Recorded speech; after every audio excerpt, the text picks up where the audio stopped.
to San Antonio Mission's National Historical Park. Right now, we are at Mission San Juan Capistrano, established in 1731. Mission San Juan is different from the other missions in that it allows us to immerse ourselves in the natural and agricultural features of life at the missions. Today, I want to take you through the Yanaguana Trail, named after its Coahuiltecan people and translated into the refreshing waters. This trail is located right behind the grounds of Mission San Juan. Let's take a stroll.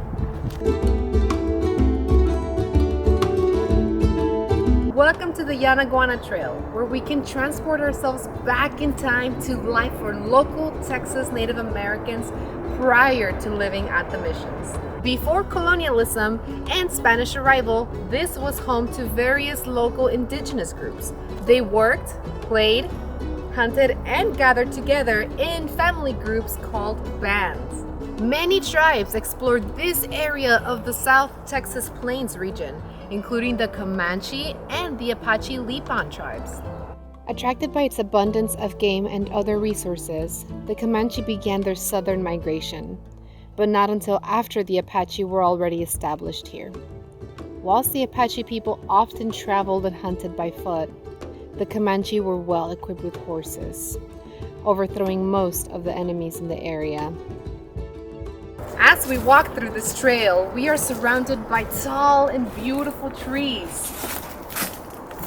The soothing sounds from the original channel of the San Antonio River. The beautiful melodies from the birds and the shuffling of leaves made by all the small and large critters that live in the area. And now I'm going to be turning you over to Ranger William. Hello, I'm Ranger William at San Antonio Mission's National Historical Park, which is also a UNESCO World Heritage Site.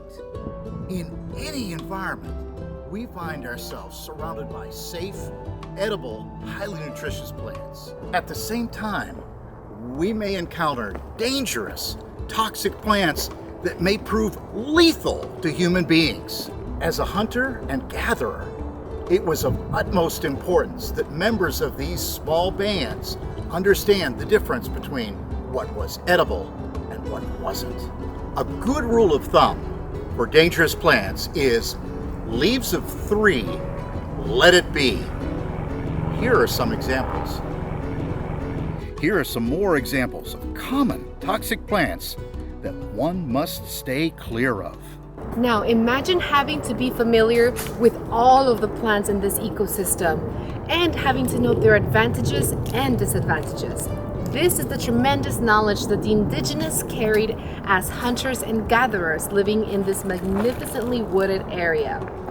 Go ahead and study the previous sections so that you can be a little bit more prepared for your next outdoor adventure. Next time you're exploring nature, make observations, compare them to the plants that we've shown you, and come up with a conclusion. Is this plant safe?